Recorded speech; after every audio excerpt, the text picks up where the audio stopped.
Case control studies. The same causal graph as with observational cohort studies applies here. You have confounding due to both observed and unobserved variables. The idea is to sample participants based on the outcome, rather than sampling and then following over time. You identify individuals who have experienced the outcome of interest, for instance lung cancer, and those who have not. You look back at medical records to see if they've been exposed to some factor. In this case, you could maybe go back and see if they were smokers 20 years ago or 30 years ago. And if no information is available, you might have to resort to doing interviews or looking in other databases and so on. As with retrospective studies, if the exposure and treatment is already measured, then less risk of bias. You don't have the same risk of recall bias and other biases. There's a risk of selection bias if controls are picked in a way that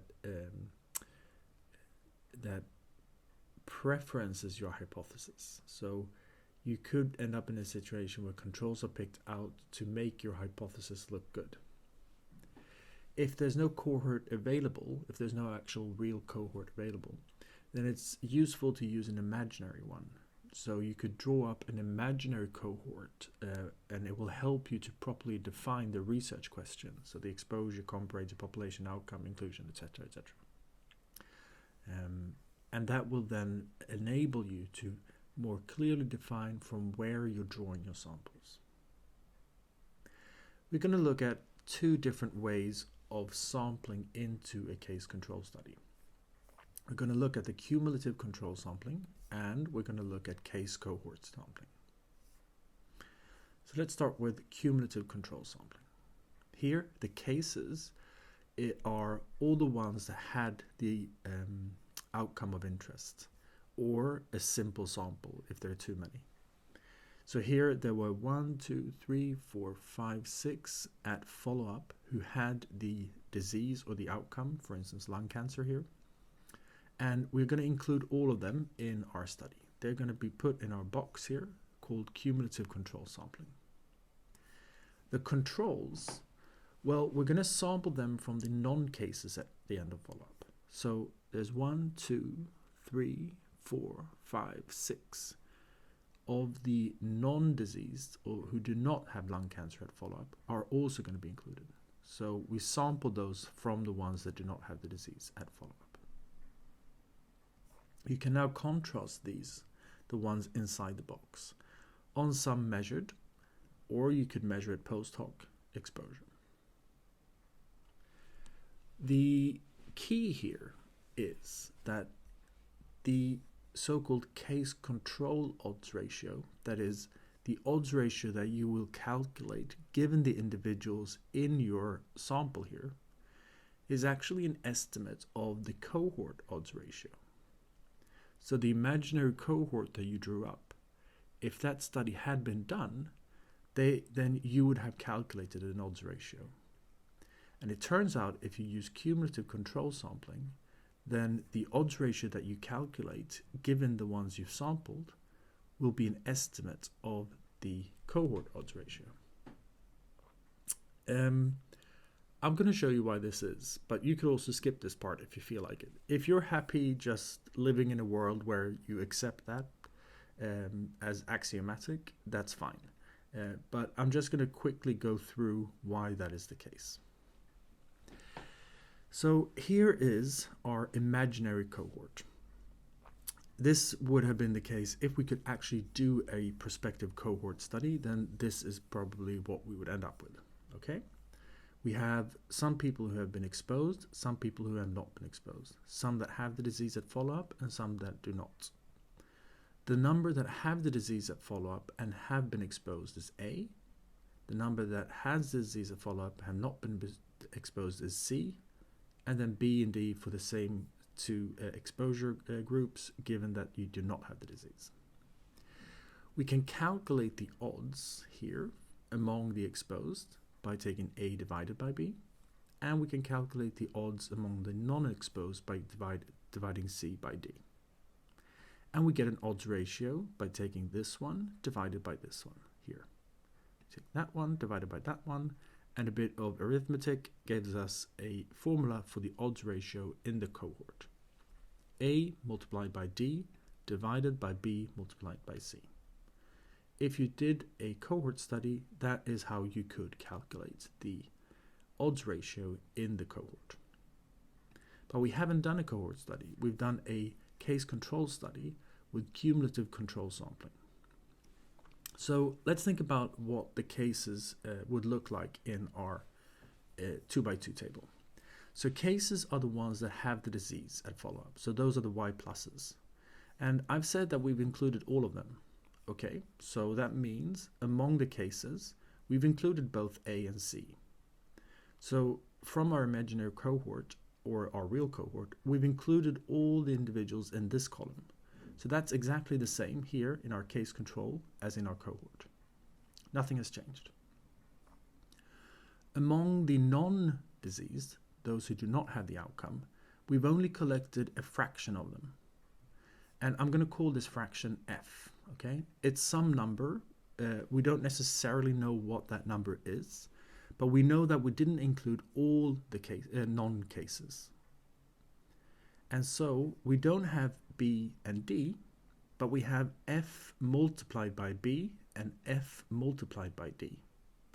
We know that this fraction will affect both B and D to the same degree, but we don't really know what F is.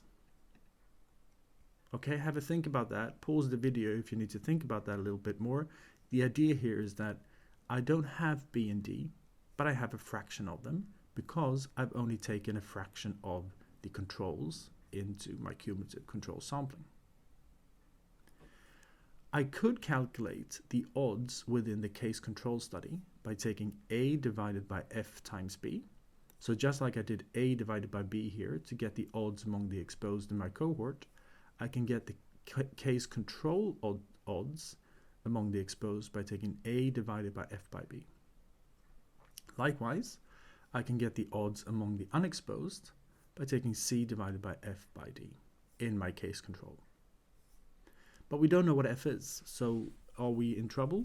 Well, turns out if you now calculate the odds ratio, that is taking this one by this one, then a little bit of arithmetic will tell you that F cancels out. Turns out that actually you end up with A multiplied by D divided by B multiplied by C, which is the same as the cohort study. And you can see this, you have A divided by F by B divided by C divided by F by D. That will give you A times F times D divided by F times B times C. F cancels out, and then you end up with this. So, my claim that the case control odds ratio will give an estimate of the cohort odds ratio can be shown through these two tables. Case cohort sampling is an alternative to the cumulative control sampling. Here, we, as before, include all cases or a random sample of the cases. So at follow-up, we know who's a case or not, we know who has lung cancer or not, and we include all the ones that have the disease of interest or the outcome of interest. You could also take a simple sample, that works as well. The controls, on the other hand, are not going to be randomly picked from the follow-up, but they're going to be picked from baseline. You're going to sample controls into your case cohort sampling here, this box here, and you're going to do it based on those at risk at baseline. So you can imagine that if you had an imaginary cohort, this would be all the ones that were part of your cohort at baseline. You take a sample of them, and you don't take into consideration their exposure to some factor. It's a sample of the entire cohort. This trips me up about sometimes when I think about it, and also when you program it, because you could actually sample somebody as a control and as a case, and that's fine. We want to have that ability or that feature. So just be careful when thinking about this, that you can actually you can have an individual who's a case and a control. And as before, you can make contrasts within your box here, the individuals that ended up in your study. You can make contrasts. And it turns out that the case control odds ratio will be an estimate of the cohort risk ratio. If you're okay with that, if you can live with just accepting that and not knowing why that's the case, you can just skip my explanation down here. But I still want to give you some intuition why this is the case. Because I'm calculating an odds ratio, I'm using the formulas for an odds ratio within my sample, but what I'm actually getting an estimate of is the cohort risk ratio. Just like before, I have my real or imaginary cohort here with A, C, B, D. Rather than having the odds here, I have the risk. So that is A divided by A plus B. So among the exposed, there's a risk that you will have the disease, and that risk is the number of cases divided by the total number exposed. Among the unexposed, we have a similar equation for the risk. And if I take this one divided by this one, here we get the risk ratio. That's pretty straightforward and easy to calculate in a cohort. Now we're going to look at our case cohort sampling case control study. That's down here. I'm not going to be able to talk about disease Y plus Y minus here, because now we could include individuals, the same individual, both as a case and a control. So I'm just going to talk about cases and controls here. We know as before that we've included all cases, so A and C are the same here. Just like in the cohort here, we have a number of individuals who have the disease at follow-up, the blue dots here. And in our case control study, we've included all of them. So A and C stay the same. But our controls are only a fraction of the individuals. Not everybody got to be part of our case cohort sampling here. So only a fraction. And I call this fraction F. Okay? So I have F times A plus B. And the reason I don't just have B here is because as controls, I've sampled from everybody, whether or not they were a case at follow-up or not. And the same thing among the unexposed. And because I haven't made any difference in my sampling between exposed and unexposed, the fraction F is going to affect these two quantities equally. So we have F here. I can now calculate the odds among the exposed. The odds of being sampled as a case or sampled as a control. And that will be A divided by F times A plus B. So that's the formula for the odds of being a case among the exposed.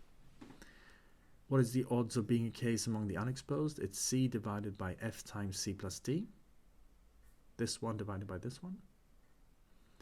And if I now calculate a case control odds ratio, that is this one divided by this one, it turns out that again F cancels out and you get an expression that looks like this.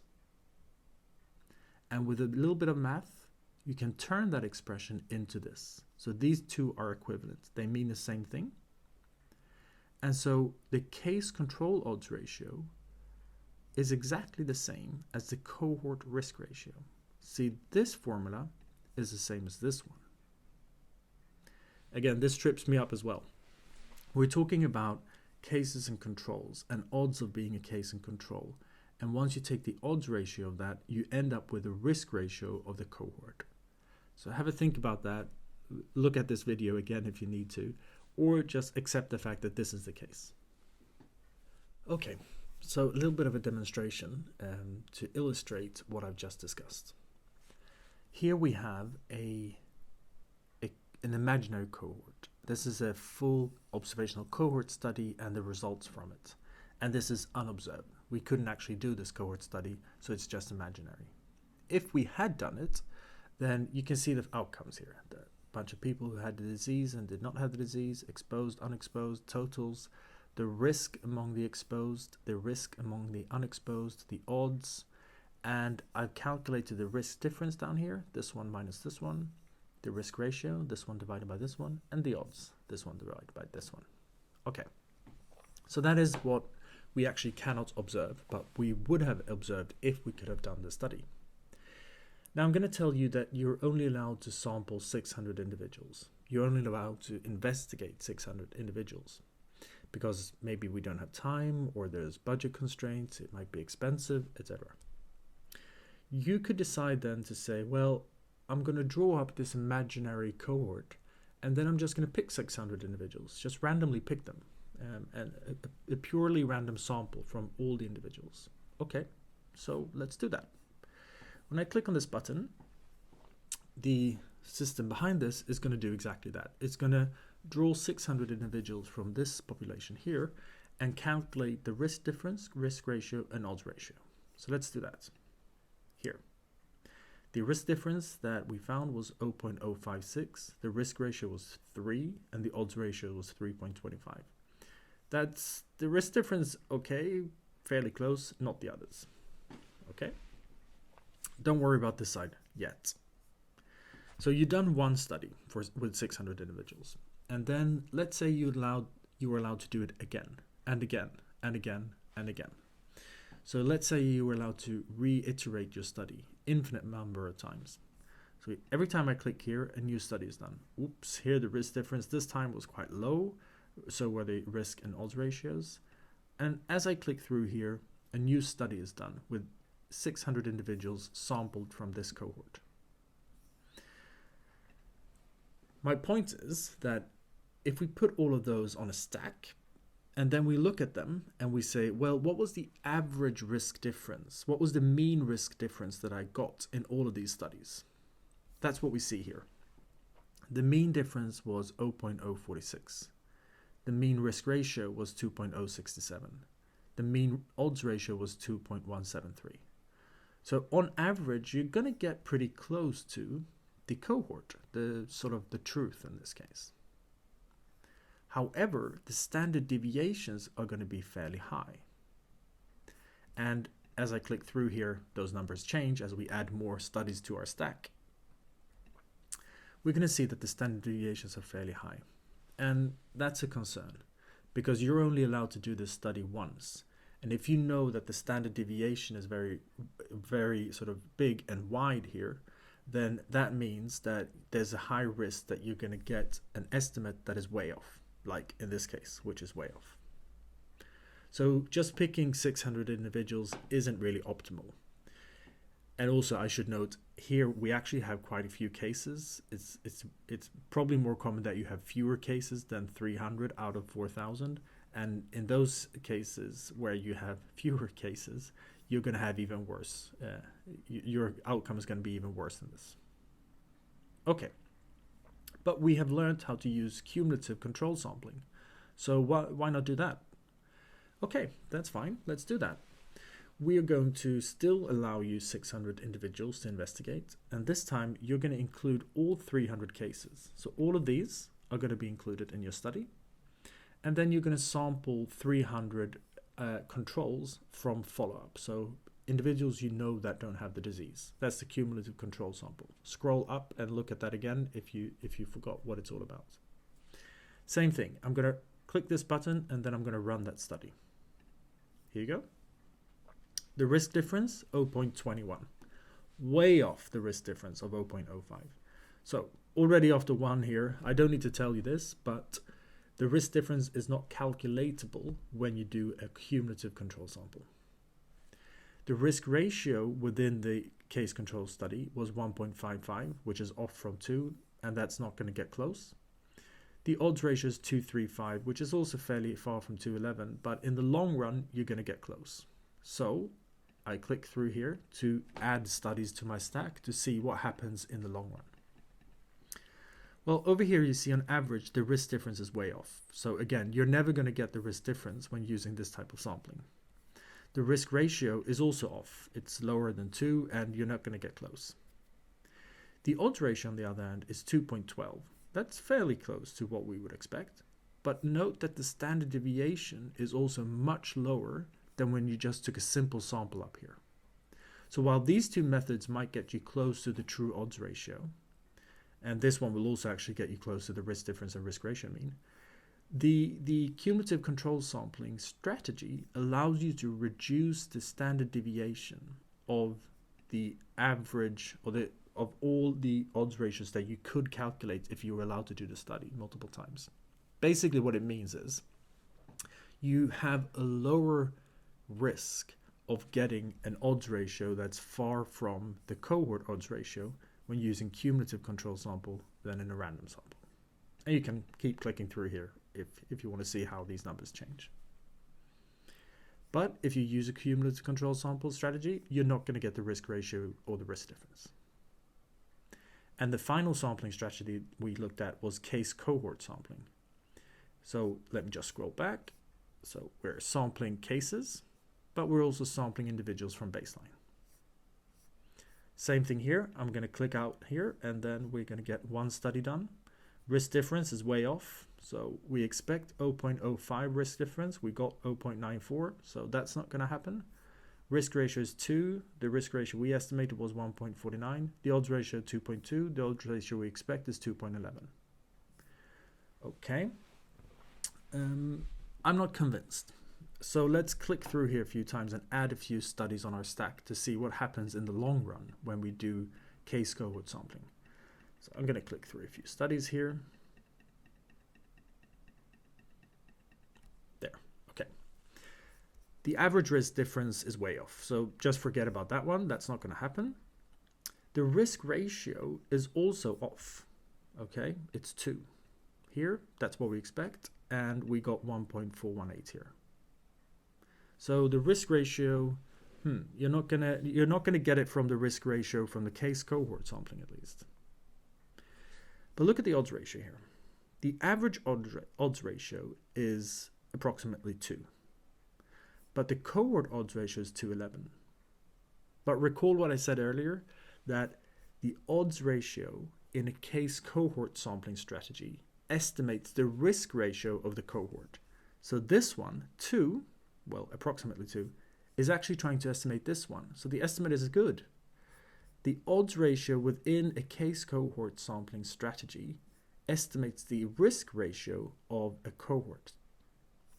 So this is why I say it trips me up sometimes, because it takes a little bit of thinking, but yeah, that's basically it. And you get a good sort of low standard deviation when doing it like this.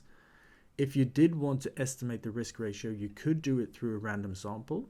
You would get close to the risk ratio after a while, but the standard deviation would be very high, and you'd risk having a high or getting an estimate that is far from the mean or the actual value if you use this. So therefore, we prefer case cohort sampling if we want to get to the risk ratio.